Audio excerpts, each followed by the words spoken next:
Hi everyone, this is Dr. Catherine Kelly, and I am coming to you on a very kind of gloomy and dark spring day.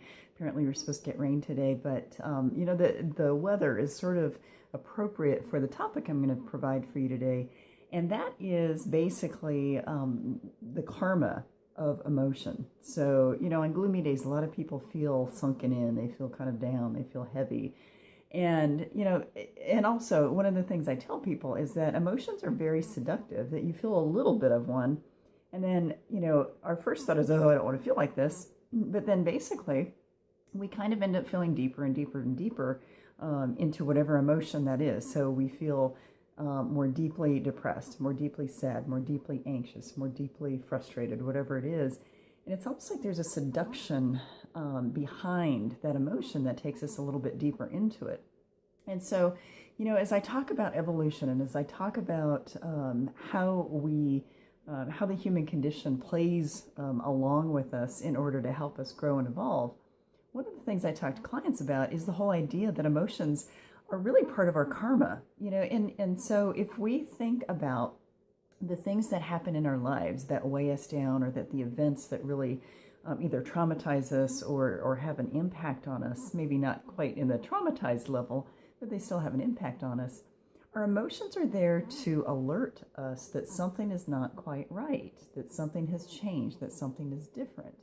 Now, a lot of people immediately want to squash those emotions. They go drink something so they don't have to feel it. They numb it. They go eat something so they can kind of refocus on the food or get a little comfort from the food. There are times when people gamble, when people go have sex, or whatever it is that they do in order to kind of squash those emotions. But really, from an evolutionary standpoint, we have to remember that emotions are there for a reason. We have emotions basically to help us evolve. We are the only species on the planet that has this vast array of emotions. We're the only species on the planet that dwells on our emotions. A lot of other species, there are a few that we've seen in the research that have some emotion, but basically humans are the ones that kind of dwell and get seduced into those emotions quite a bit. So what is that about? Well, I talk about the whole idea of karma.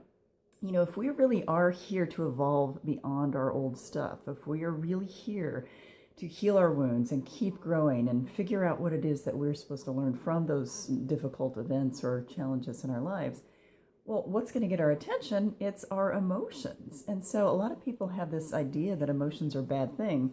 I grew up in a family where my mom could not do emotions. I'm sure her parents couldn't do emotions. So it's one of those things where, and I kind of joked with her that, just because you can't do emotions just doesn't mean that I can't. But it's that whole idea of, we have this concept that emotions are bad things. And so, a couple videos ago, I brought to you these pieces of wood to show you about the evolution and the tree rings representing each of our lifetimes or every season of our life, just like the tree. And I showed you this particular one that has this hole in it. And I used the metaphor that basically whatever trauma that this particular tree ended up feeling or experiencing, it eventually overcame it and outgrew it, because then it started growing regularly again. And that is what we are here to do. We are here to recognize when we have a wound and heal it, move beyond it, excuse me, so that we can keep going forward in life rather than feeling broken or feeling like we are falling down every time that emotion comes up. But if we keep ignoring those emotions, if we keep squashing them or masking them or putting them off to the side, we're not going to get anywhere. We are not going to evolve. So the karma behind it is, and let me refresh people, karma is basically the energy behind something that has happened in our past that is trying to push us to move beyond it in the future. So it's a cue to us. Karma is something that comes back around, comes back around, comes back around, just like the tree rings came back around and around and around to deal with this particular wound until the tree overcame it. So somehow, genetically, this tree figured out how to overcome whatever wound that was. Our emotions are what get our attention. Our emotions are the cue for us to take some sort of action to do something differently so that we can move beyond it. But, if you think about our country is really good at putting those emotions away and either moving really fast forward so we don't have to think about it, or medicating it, comforting it with shopping or eating or drinking or whatever it might be. But that's not going to help us grow. It does not help us grow to avoid our emotions. So it's that whole idea of whatever comes up within us is just a cue. It's the karma that is trying to push us to do something differently so that we can move beyond it and basically evolve and be radiant and keep growing and growing and growing.